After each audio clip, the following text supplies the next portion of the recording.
ಪ್ರೀತಿ Murari love story ಭಾಗ 8. ಎಲ್ರಿಗೂ ನಮಸ್ಕಾರ. ಇಷ್ಟು ದಿವಸ ಪ್ರೀತಿ ಮುರಾರಿ ಲವ್ ಸ್ಟೋರಿ ಕಥೆಗಳನ್ನು ಮುಂದುವರೆಸದೆ ಇದ್ದುದಕ್ಕೆ ಕ್ಷಮೆ ಇರಲಿ. ಇನ್ಮುಂದೆ ಪ್ರೀತಿ ಮುರಾರಿ ರೊಮ್ಯಾಂಟಿಕ್ ಲವ್ ಸ್ಟೋರಿ ಇನ್ನೂ ಸ್ವಾರಸ್ಯಕರವಾಗಿ ನಿಮ್ಮ ಮುಂದೆ ಪ್ರಸ್ತುತಪಡಿಸ್ತೀನಿ. ಬನ್ನಿ ಇವಾಗ ಪ್ರೀತಿ ಮುರಾರಿ ಪ್ರೇಮ ಕಥೆಯನ್ನು ಮುಂದುವರಿಸೋಣ. ಪ್ರೀತಿ ಮುರಾರಿ ನಿಶ್ಚಿತಾರ್ಥಕ್ಕೆ ಎಲ್ಲವೂ ಅದ್ದೂರಿಯಾಗಿ ಸಜ್ಜಾಗಿತ್ತು. ಬರಬೇಕಾಗಿದ್ದ ನೆಂಟರಿಷ್ಟರು ಬಂದು ಸೇರಾಗಿತ್ತು. ಬಗೆ ಬಗೆಯ ರುಚಿಕರ ಅಡುಗೆಗಳು ಕೂಡ ಸಿದ್ಧವಾಗಿದ್ದವು. ಎಲ್ಲಿ ನೋಡಿದರೂ ಸಂತೋಷ, ಖುಷಿಯ ವಾತಾವರಣ ಆವರಿಸಿತ್ತು. ಪ್ರೀತಿ ಮುರಾರಿ ಕಪಲ್ ಫೋಟೋ ಶೂಟ್ ಕೂಡ ಮಾಡಿಸಿ ಆಗಿತ್ತು. ಪ್ರೀತಿ ಒಳ್ಳೆ ದಂತದ ಗೊಂಬೆ ತರ ಕಾಣಿಸ್ತಿದ್ಲು. ಮುರಾರಿ ಪ್ರೀತಿನ ನೋಡಿದ್ಮೇಲೆ ನಿಜ ಅವನು ಅವನ ಕಲ್ಪನಾ ಲೋಕದಲ್ಲಿ ಮುಳುಗಿ ಹೋಗಿದ್ದ. ಅವನು ಅವಳ ಜೊತೆ ಡ್ಯೂಯೆಟ್ ಆಡ್ತಿದ್ದ. ಮುರಾರಿ ಫ್ರೆಂಡ್ಸ್ ಅವನನ್ನು ನೋಡಿ ಅವಾಗ್ಲೇ ಅತ್ತಿಗೆ ಜೊತೆ ಡ್ಯೂಯೆಟ್ ಆಡ್ತಿದ್ಯಾ ಹೇಗೆ ಅಂತ ಚುಡಾಯಿಸ್ತಿದ್ರು. ಹಾಗೆ ಕೆಲವರು ಅತ್ತಿಗೆ ಮಾತ್ರ ಸೂಪರ್ ಕಣೋ, ನಿಮ್ಮಿಬ್ರು ಜೋಡಿ ಮೇಡ್ ಫಾರ್ ಈಚ್ ಅದರ್ ಅಂತ ಕಾಂಪ್ಲಿಮೆಂಟ್ ಮಾಡ್ತಿದ್ರು.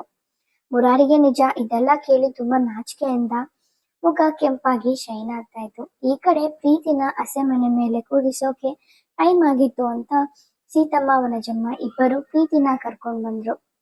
ಪ್ರೀತಿ ನಾಗರಾಜು ಹಾಗೂ ಬೋರೇಗೌಡರ ಕಾಲಿಗೆ ಬಿದ್ದು ಆಶೀರ್ವಾದ ತಗೊಂಡ್ಮೇಲೆ ಹಸೆಮಣೆ ಮೇಲೆ ಕೂರಿಸಿದ್ರು. ಬೋರೇಗೌಡರು ಮಗಳನ್ನು ನೋಡಿದ ಖುಷಿಗೆ ಅವರ ಕಣ್ಣಾಳಿಗಳು ತುಂಬಿದ್ದವು. ತಾಯಿ ಮನೆ ಶಾಸ್ತ್ರ ಅಂತ ಸೀತಮ್ಮ ಮಗಳಿಗೆ ಉಡಿ ತುಂಬಿಸಿ ಶಾಸ್ತ್ರ ಮಾಡಿದ್ರು.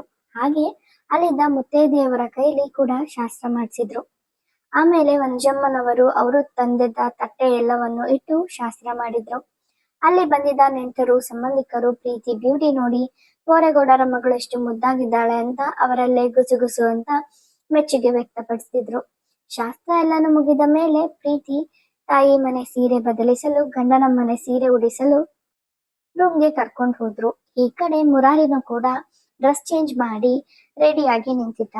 ಪ್ರೀತಿಗೆ ಗಂಡನ ಮನೆ ಸೀರೆ ಉಡಿಸಿ ಬ್ಯೂಟಿ ಪಾರ್ಲರ್ ಅವರು ಕರ್ಕೊಂಡ್ ಬಂದ್ರು. ಪ್ರೀತಿ ಮೊದ್ಲಿಗಿಂತ ಈ ಸೀರೆಯಲ್ಲಿ ಇನ್ನ ಮುದ್ದಾಗಿ ಕಾಣ್ತಿದ್ಲು. ಮಂಜಮ್ಮ ಪ್ರೀತಿ ಕೈ ಹಿಡಿದು ಬಂದು ಹಸೆಮಣೆ ಮೇಲೆ ನಿಲ್ಲಿಸಿ ಮಗನನ್ನು ಕರೆದ್ರು. ಮುರಾರಿ ಕೂಡ ಪ್ರೀತಿ ಸೀರೆಗೆ ಒಪ್ಪುವಂತೆ ಶರ್ಟ್ ಹಾಕಿದ್ದ. ಅವನು ಕೂಡ ತುಂಬಾ ಹ್ಯಾಂಡ್ಸಮ್ ಆಗಿ ಕಾಣ್ತಿದ್ದ. ಅವನು ಬಂದು ಹಸೆಮಣೆ ಮೇಲೆ ಪ್ರೀತಿ ಪಕ್ಕ ನಿಂತುಕೊಂಡ. ಪ್ರೀತಿಗೆ ಮೊದಲ ಸಲ ಇಷ್ಟು ಜನಗಳ ಮಧ್ಯೆ ಅವರ ಮಾವನ ಜೊತೆ ನಿಂತುಕೊಂಡಿದ್ದು ಒಂಥರ ಮುಜುಗರ ನಾಚಿಕೆ ಆಗ್ತಿತ್ತು. ಹಾಗಾಗಿ ಅವಳ ಮುಖ ಕೆಂಪಾಗಿ ತುಂಬಾನೇ ಶೈನ್ ಆಗ್ತಿತ್ತು. ಮುರಾರಿಗೆ ನನ್ನ ಹುಡುಗಿ ಇಷ್ಟು ಮುದ್ದಾಗಿದ್ದಾಳೆ ಅನ್ನೋ ಭಾವ ಆವರಿಸಿ ತುಂಬಾ ಗಟ್ಟಾಗಿ ನಿಂತಿದ್ದ. ಇಬ್ಬರನ್ನು ನಿಲ್ಲಿಸಿದ ಮೇಲೆ ಮುರಾರಿ ಕೈಗೆ ಪ್ರೀತಿಗೆ ಅರಿಶಿನ ಕುಂಕುಮ ಹಚ್ಚಿಸಿ ಹೂ ಮುಡಿಸಿದರು. ಆಮೇಲೆ ಇಬ್ಬರ ಕೈಗೆ ಹೂನಾರ ಕೊಟ್ಟು ಬದಲಿಸಲು ಹೇಳಿದರು. ಪ್ರೀತಿಗೆ ಮೊದಲು ಹಾಕಲು ಹೇಳಿದ್ರಿಂದ ಪ್ರೀತಿ ಮುರಾರಿ ಕಡೆ ತಿರುಗಿ ಕೈ ಎತ್ತಿ ಹಾರ ಹಾಕಲು ಹೋದಳು. ಪ್ರೀತಿ ಸ್ವಲ್ಪ ಮುರಾರಿಗಿಂತ ಕುಳ್ಳಗೆ ಇದ್ದಿದ್ರಿಂದ ಹಾರ ಹಾಕುವಾಗ ಕತ್ತು ಎತ್ತಿ ಮುರಾರಿ ಮುಖ ನೋಡಿದಳು. ಅವಳಿಗೆ ಅವನು ತುಂಬಾ ವಿಶೇಷವಾಗಿ ತುಂಬಾ ಮುದ್ದಾಗಿ ಕಾಣ್ತಿದ್ದ.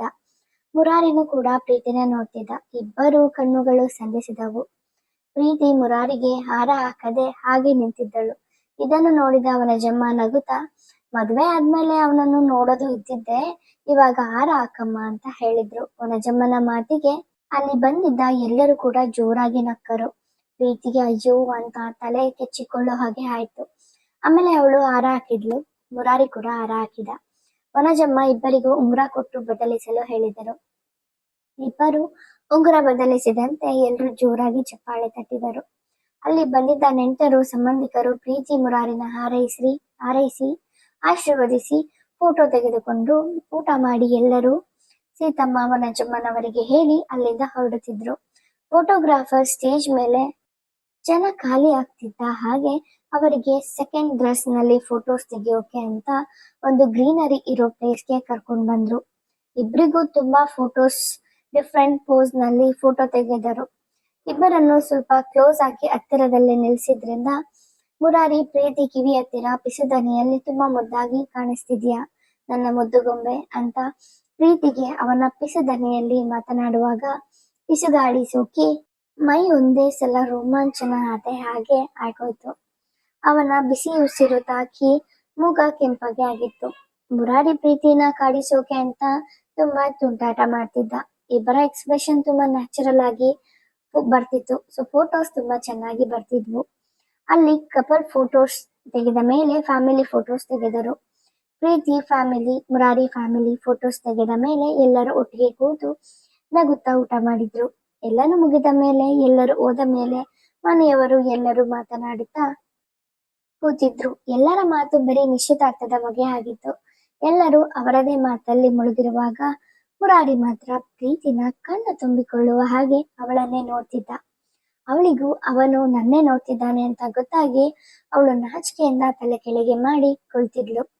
ಅವಾಗವಾಗ ಸೀತಮ್ಮ ವನಜಮ್ಮನ ಮಾತಿಗೆ ತಲೆ ಅಲ್ಲಾಡಿಸ್ತಿದ್ಲು.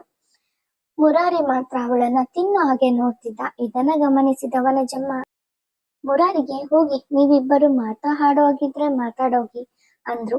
ಇದಕ್ಕೆ ಕಾಯುತ್ತಿದ್ದೆ ಅನ್ನೋ ಹಾಗೆ ಮುರಾರಿ ಎದ್ದು ನಿಂತ. ಆದರೆ ಪ್ರೀತಿ ಮಾತ್ರ ಇನ್ನು ಕುಳಿತಿದ್ಲು. ಇದನ್ನ ನೋಡಿದ ವನಜಮ್ಮ ಪ್ರೀತಿನ ಚೂಟಿದ್ರು. ಹೋಗು ಅಂತ ಸನ್ನೆ ಮಾಡಿದ್ರು. ಅದಕ್ಕೆ ಪ್ರೀತಿ ಸೀತಮ್ಮನನ್ನು ನೋಡಿದ್ಲು. ಅದಕ್ಕೆ ಸೀತಮ್ಮ ಹೋಗು ಅಂತ ಸನ್ನೆ ಮಾಡಿದ್ರು. ಅದಕ್ಕೆ ಪ್ರೀತಿ ಮುರಾರಿ ಹಿಂದೆ ಹೊರಟ್ಲು.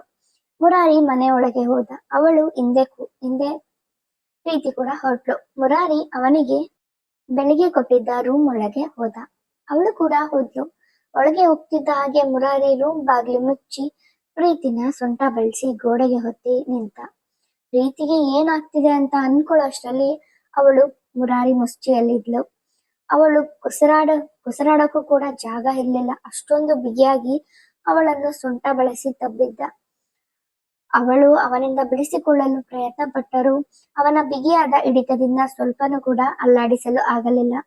ಅವಾಗ ಪ್ರೀತಿ, ಬಾವ ಬಿಡಿ, ಯಾರಾದ್ರೂ ಬಂದ್ರೆ ಕಷ್ಟ ಅಂತ ತುಂಬಾ ಮೆಲು ಧ್ವನಿಯಲ್ಲಿ ಹೇಳಿದ್ಲು. ಅದಕ್ಕೆ ಮುರಾರಿ, ನಿನ್ನ ಹಿಡಿದುಕೊಂಡಿರೋದು ಬಿಡಾಕಲ್ಲ ಅಂತ ಅವನು ಅವಳ ಮುಖದ ಹತ್ರ ತಗೊಂಡ್ ಬಂದು ತುಂಬಾ ಮೆಲು ಧ್ವನಿಯಲ್ಲಿ, ಇವತ್ತು ತುಂಬಾ ಮುದ್ದಾಗಿ ಕಾಣ್ತಿದ್ಯಾ ನನ್ನ ಮುದ್ದುಗೊಂಬೆ, ಬೆಳಿಗ್ಗೆಯಿಂದ ಕಾಯ್ತಿದ್ದೆ ನಿನ್ನ ಮುದ್ದಾಡ್ಬೇಕು ಅಂತ ಗೊತ್ತಾ, ಕಂಟ್ರೋಲ್ ಮಾಡಿಕೊಂಡು ಇದ್ದೆ ಗೊತ್ತಾ, ಬೆಳಿಗ್ಗೆಯಿಂದ ಇವಾಗ ಎಷ್ಟು ಫ್ರೀ ಆಗಿ ಸಿಕ್ಕಿದ್ಯಾ, ಬಿಡೋಕ್ಕಾಗತ್ತಾ ಅಂತ ಹೇಳ್ದ. ಅವನು ಮಾತನಾಡುವಾಗ ಅವನ ಬಿಸಿ ಉಸಿರು ತಾಗಿ ಅವಳ ಮೈ ಬಿಸಿ ಆಯ್ತು. ಮುಖ ಕೆಂಪಗೆ ಆಗಿತ್ತು. ಅವಳು ಯಾವುದೋ ಪರಾವಶಕ್ಕೆ ಒಳಗಾದವಳ ಹಾಗೆ ಕಣ್ಣು ಮುಚ್ಚಿ ನಿಂತಿದ್ದಳು. ಮುರಾರಿ ಅವಳ ತುಟಿಗೆ ಚುಮ್ಮಿಸಲು ತುಂಬಾ ಮುಖ ಹತ್ರಕ್ಕೆ ತಂದ. ಅಷ್ಟರಲ್ಲಿ ಪ್ರೀತಿಯ ಮಾವನ ಮಗ ತರುಣ್ ಓಡುತ್ತಾ ಬಾಗಿಲು ತೆಗೆದು ಒಳಗೆ ಬಂದ. ಬಾಗಿಲು ತೆಗೆದ ಸದ್ದಿಗೆ ಇಬ್ಬರು ತಪ್ಪಿಕೊಂಡು ನಿಂತಿದ್ದವರು ದೂರ ಸರಿದು ನಿಂತರು. ತರುಣ್ ಸೀತಮ್ಮನವರ ತಮ್ಮನ ಮಗ. ಅವನಿಗೆ ಇನ್ನು 5 ವರ್ಷ. ಮಕ್ಕಳ ಜೊತೆ ಆಡುತ್ತಾ ಈ ರೂಮಿಗೆ ಓಡಿ ಬಂದಿದ್ದ. ಅವನು ಒಳಗಡೆ ಬಂದು ಬಾಗಿಲ ಹಿಂದೆ ಪ್ರೀತಿ ಮುರಾರಿಯನ್ನು ನೋಡಿ, ಪ್ರೀತಿ ಅಕ್ಕ, ಮುರಾರಿ ಮಾಮ ಇಬ್ಬರು ಏನ್ ಮಾಡ್ತಿದ್ದೀರಾ ಅಂತ ತುಂಬಾ ಮುದ್ದಾಗಿ ಕೇಳಿದ. ಅದಕ್ಕೆ ಮುರಾರಿ ತಲೆ ಕೆರೆದುಕೊಳ್ಳುತ್ತಾ ಅವನ ಪಕ್ಕಕ್ಕೆ ಬಂದು ಅವನನ್ನು ಎತ್ತಿಕೊಂಡು, ಏನು ನೀನು ಶಿವಪೂಜೆಯಲ್ಲಿ ಕರಡಿ ಬಂದಾಗೆ ಬಂದಲ್ಲ ಅಂತ ಮನ್ಸಿನಲ್ಲೇ ಅಂದ್ಕೊಂಡು, ಏನಿಲ್ಲ, ನಿಮ್ಮ ಪ್ರೀತಿ ಅಕ್ಕನ ಕಣ್ಣಿಗೆ ಕಸ ಬಿದ್ದಿದ್ದು ಅದನ್ನ ತೆಗಿತಿದ್ದೆ ಅಂತ ಹೇಳಿ ಪ್ರೀತಿನ ನೋಡಿದ್ದ. ಪ್ರೀತಿ ನಗುತ್ತಿದ್ಲು. ಮುರಾರಿ ತರುಣ್ನ ಕೆಳಗೆ ಬಿಟ್ಟು ಹೋಗಿ ಆಡ್ಕೊ ಹೋಗು ಅಂತ ಹೇಳಿ ಕಳಿಸಿದ. ಮತ್ತೆ ಪ್ರೀತಿ ಹತ್ತ ಬರ್ತಿದ್ದ. ಅಷ್ಟರಲ್ಲಿ ವನಜಮ್ಮ ಮುರಾರಿನ ಕರೆದ್ರು. ಮುರಾರಿ ತಲೆ ಕೆಚ್ಚಿಕೊಂಡು ಏನಮ್ಮ ಅಂತ ಕೇಳ್ದ. ಅದಕ್ಕೆ ಬಾರೋ, ಟೈಮ್ ಆಯ್ತು, ಮನೆಗೆ ಹೋಗೋಣ ಅಂತ ಹೇಳಿದ್ರು. ಮುರಾರಿ ಸಪ್ಪೆ ಮುಖ ಮಾಡಿ ಒಳ್ಳೆ ದ್ರಾಕ್ಷಿ ಸಿಗದ ತೋಳದ ತರ ಆಗಿತ್ತು ಅವನ ಪರಿಸ್ಥಿತಿ. ಪ್ರೀತಿನ ಒಂದು ಸಲ ನೋಡಿ ರೂಮಿಂದ ಹೊರಗೆ ಹೋದ. ಪ್ರೀತಿನೂ ಕೂಡ ಅವನ ಹಿಂದೆ ರೂಮಿಂದ ಹೊರಗೆ ಬಂದ್ಲು. ಮುರಾರಿ ಬಂದ ಮೇಲೆ ವನಜಮ್ಮ, ನಾಗರಾಜು ಹಾಗೆ ಅವರ ಜೊತೆ ಉಳಿದಿದ್ದ ನೆಂಟರಿಷ್ಟರೆಲ್ಲರೂ ಹೊರಡುವಾಗ ಮುರಾರಿ ಪ್ರೀತಿನ ಮುಖ ನೋಡ್ತಿದ್ದ. ಅವಾಗ ಸೀತಮ್ಮ, ನಮ್ಮ ಕಡೆ ನಿಶ್ಚಿತಾರ್ಥ ಆಗಿದ್ರಾತ್ರಿ ಹುಡುಗ ನಮ್ಮನೆಯಲ್ಲೇ ಇರ್ಬೇಕು, ಮಾಂಸದ ಊಟ ಹಾಕ್ಬೇಕು ಅನ್ನೋ ಶಾಸ್ತ್ರ ಇದೆ ಅಂದ್ರು. ಅದಕ್ಕೆ ವನಜಮ್ಮ, ಇವತ್ತು ನೀವು ಸುಸ್ತಾಗಿದ್ದೀರಾ, ಇವತ್ ಬೇಡ, ಇನ್ನೊಂದೆರಡು ದಿನ ಬಿಟ್ಟು ಮಾಡುವಂತೆ ಬಿಡು ಅಂತ ಹೇಳಿದ್ರು. ಅಲ್ಲಿಂದ ಹೊರಟ್ರು. ಮುರಾರಿಗೆ ಮಾತ್ರ ಅಲ್ಲಿಂದ ಹೊರಡಲು ಇಷ್ಟ ಇರಲಿಲ್ಲ. ಒಲ್ಲದ ಮನಸ್ಸಿಂದ ಅಲ್ಲಿಂದ ಹೊರಟ. ಮುಂದೆ ಯಾವಾಗ ಪ್ರೀತಿನ ಮತ್ತೆ ಭೇಟಿ ಮಾಡ್ತಾನೆ, ಮುಂದೆ ಯಾವಾಗ ಅವರ ಮದ್ವೆ ನಡೆಯುತ್ತೆ, ಇವರಿಬ್ಬರ ಮುಂದಿನ ರೊಮ್ಯಾಂಟಿಕ್ ಭೇಟಿಯನ್ನು ತಿಳಿಯಲು ಮುಂದಿನ ಎಪಿಸೋಡ್ ವರ್ಗು ನೀವು ಕಾಯಲೇಬೇಕು. ನಿಮ್ಗೆ ಈ ಎಪಿಸೋಡ್ ಇಷ್ಟವಾಗಿದ್ದಲ್ಲಿ ಲೈಕ್ ಮಾಡಿ, ಹಾಗೆ ನನ್ನ ಚಾನೆಲ್ ಅನ್ನು ಸಬ್ಸ್ಕ್ರೈಬ್ ಮಾಡಿ. ಧನ್ಯವಾದಗಳು.